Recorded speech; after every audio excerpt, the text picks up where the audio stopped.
किस प्रसिद्ध फ्रांसीसी चित्रकार ने 4 चित्रों की श्रृंखला बनाई? इसका जो उत्तर हो जाएगा वो हो जाएगा फ्रेडरिक सारियू ने। कितने सन में? तो 1848 ईस्वी में। ठीक। प्रश्न 2, 19वीं शताब्दी में यूरोप में राजनीतिक एवं मानसिक जगत में भारी परिवर्तन आने के क्या कारण थे? इसका जो सही उत्तर हो जाएगा वो हो जाएगा राष्ट्र राज्य का उदय। यानी कि राष्ट्र राज्य का उदय के कारण 19वीं शताब्दी में यूरोप में राजनीतिक एवं मानसिक जगत में भारी परिवर्तन हुए थे। प्रश्न 3, निरंकुशवाद से क्या तात्पर्य है? उत्तर में ये लिखेंगे कि एक ऐसी सरकार या शासन व्यवस्था जिसका सत्ता पर किसी भी प्रकार का कोई अंकुश नहीं होता है। ऐसी सरकार जनता के अनुकूल कार्य नहीं करती। ये अत्यंत केंद्रीकृत सैन्य बल पर आधारित और दमनकारी सरकारें होती थी। प्रश्न 4, जर्मनी के एकीकरण में सबसे महत्वपूर्ण योगदान किसका था? जर्मन राष्ट्र का प्रथम सम्राट कौन घोषित किया गया? ठीक। इसका उत्तर में हम लिखेंगे कि जर्मनी के एकीकरण में ऑटो वान बिस्मार्क का सबसे महत्वपूर्ण योगदान था। यानी कि पूछा है, प्रश्न जो पूछा है हमारा, जर्मनी के एकीकरण में सबसे महत्वपूर्ण योगदान किसका था? तो जर्मनी के एकीकरण में ऑटो वान बिस्मार्क का सबसे महत्वपूर्ण योगदान था। ठीक। अब दूसरा जो प्रश्न पूछा है, जर्मन राष्ट्र का प्रथम सम्राट कौन घोषित हुआ?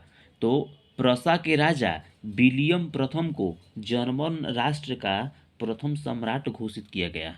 ठीक। प्रश्न 5, जनमत संग्रह क्या है?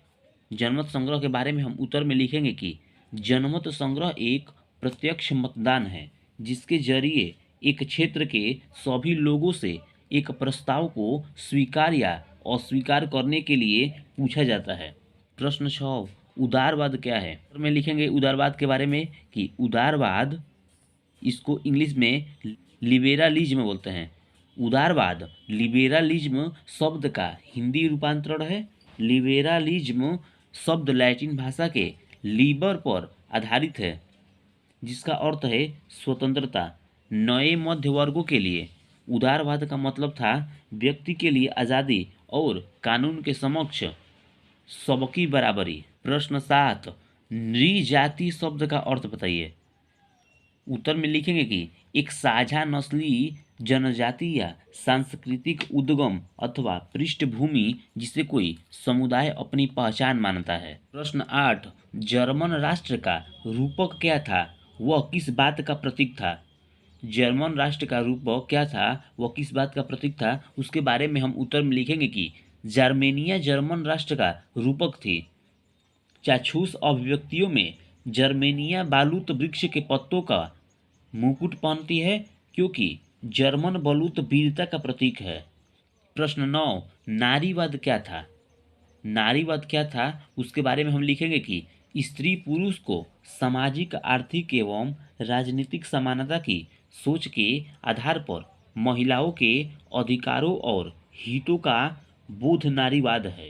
प्रश्न 10, ऑटो वान बिस्मार्क को जर्मनी के एकीकरण का जनक क्यों कहा जाता है? 2 कारण लिखिए। उत्तर में पहले में लिखेंगे कि बिस्मार्क ने सुधार एवं कूटनीति के अंतर्गत जर्मनी के क्षेत्रों का प्रसाकरण अथवा प्रसा का एकीकरण करने का प्रयास किया।